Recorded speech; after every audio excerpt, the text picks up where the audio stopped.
انہوں نے اس کا کندھا تھپتھپایا، آنکھیں جھپکیں۔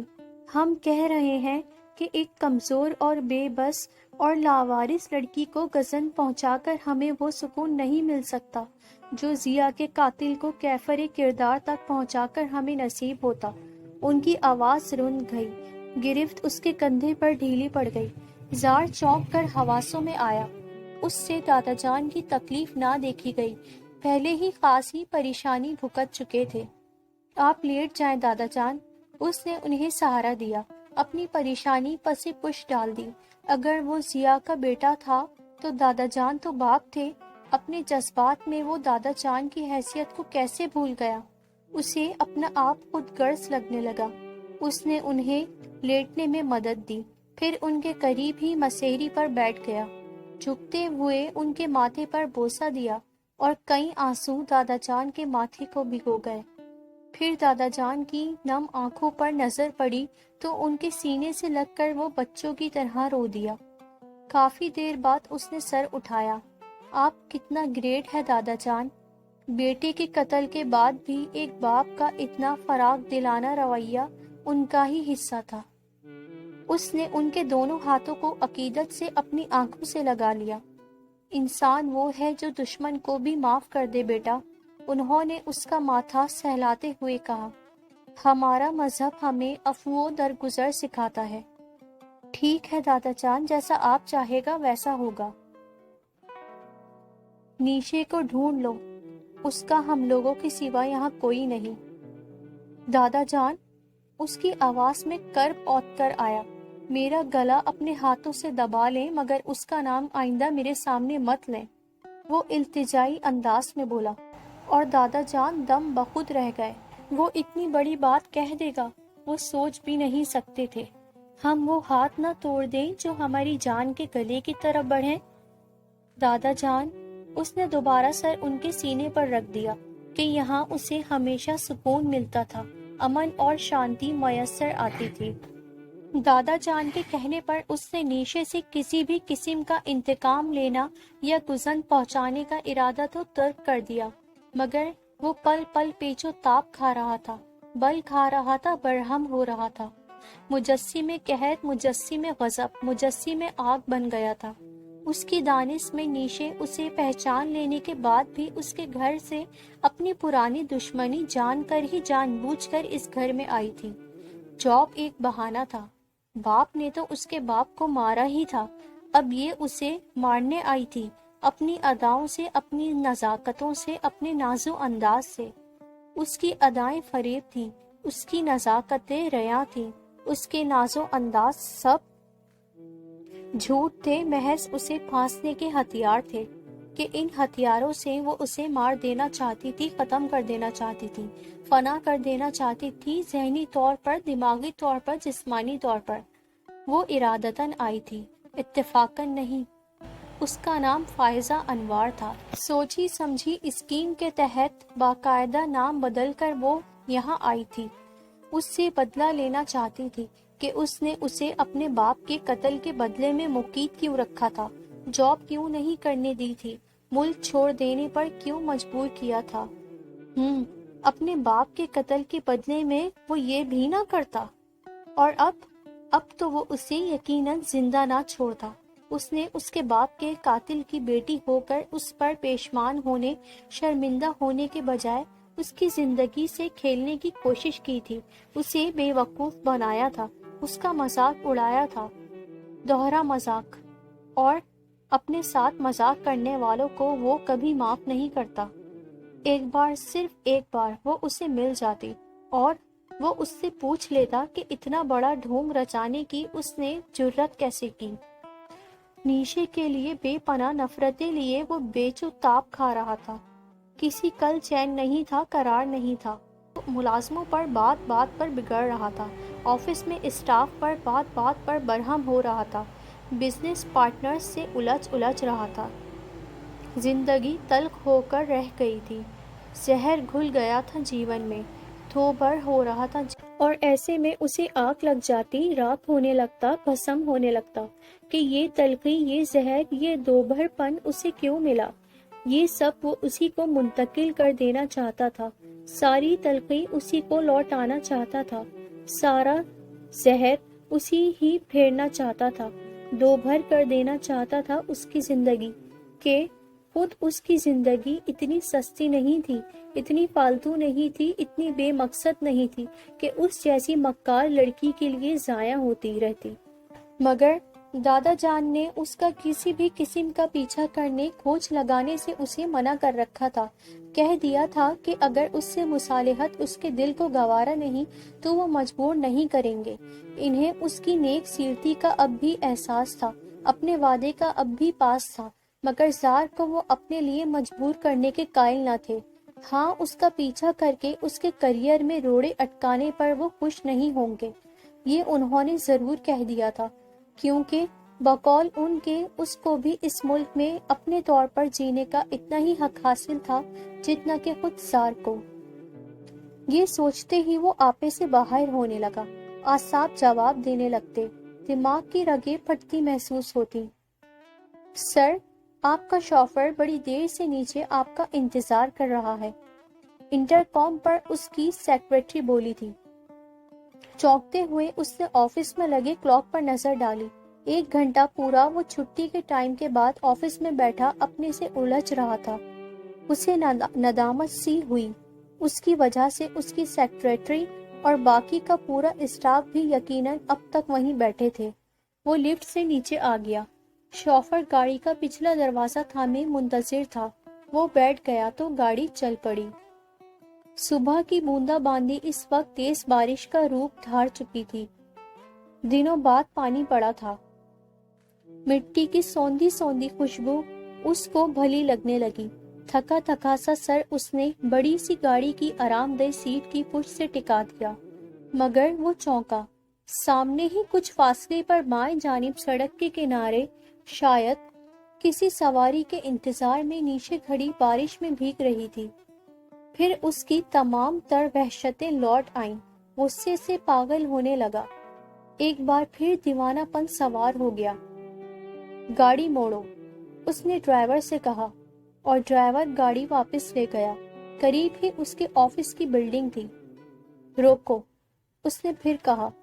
ڈرائیور باہر نکل کر اس کے دروازے پر آ گیا۔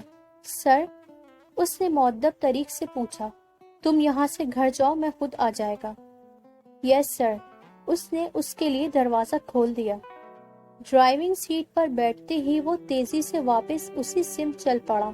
اس کی قسمت میں تکلیف سے نجات کی سانس ہوگی تو وہ یقیناً اب بھی وہیں کھڑی ہوگی۔ اس سے زیادہ دیر نہیں ہوئی تھی، لمحوں میں ہی وہ وہاں پہنچ گیا۔ نجات کی سانس بھی شاید تھی قسمت میں۔ وہ اب بھی تیز ہوا اور بارش کی زد میں وہیں کھڑی تھی۔ اس کے قریب گاڑی روک کر وہ تیزی سے اترا اور نیشے کو کچھ سوچے سمجھنے کا موقع دیے بغیر ہی اسے پیسنجر سیٹ پر دھکیل کر دروازہ بند کیا اور سامنے ہی گھوم کر ڈرائیونگ سیٹ پر آتے ہوئے گاڑی چلا دی۔ سڑک پر نظریں جمائے وہ خاموشی سے ڈرائیو کرتا رہا، گو ذہن میں بگولے اٹھ رہے تھے، جھکڑ چل رہے تھے، طوفان مچل رہے تھے۔ نیشے سہمی ہوئی تھی، ڈری ہوئی تھی، خوف زدہ تھی کہ اس کے چہرے کی تاریکیوں، آنکھوں کی چنگاریوں پر سادی گہری چپ کسی بڑے طوفان کا پیش خیمہ لگ رہی تھی۔ وہ بہت تیز جا رہا تھا، دنوں بعد بارش کی وجہ سے سڑک پر پھسلن ہو رہی تھی۔ سامنے سے آنے والی گاڑی سے بچنے کے لیے اس نے گاڑی کچے میں ڈال دی اور اسپیڈ زیادہ ہونے کی وجہ سے وہ بامشکل گاڑی قابو کر سکا۔ بے ساختہ نیشے جھول کر اس کی سیٹ کی پشت سے جا ٹکرائی۔ پلیز زار، غیر ارادی طور پر اس کا ہاتھ اس کی اسٹیئرنگ پکڑے ہاتھ پر جا پڑا۔ آہستہ چلائیں، ہٹاؤ اپنا ہاتھ، وہ دھاڑا۔ اس نے اپنا ہاتھ واپس کھینچ لیا، مگر زار نے گاڑی وہیں روک لی، رخ اس کی طرف کر لیا۔ اب بتاؤ، تم میرے گھر کس لیے آیا تھا؟ اس کی آنکھیں چنگاریاں اگل رہی تھی، لہجے بے پناہ نفرت لیے تھا۔ وہ گمسم سی اسے دیکھ رہی تھی، کوئی جواب نہ بن پڑ رہا تھا۔ یہی نہ کہ مجھ سے بدلہ لے لو کہ کیوں میں نے تم کو پہاڑ پر بند رکھا تھا؟ بولو، جواب دو۔ وہ اس پر برس رہا تھا، اس کا رنگ سیاہی مائل ہو رہا تھا۔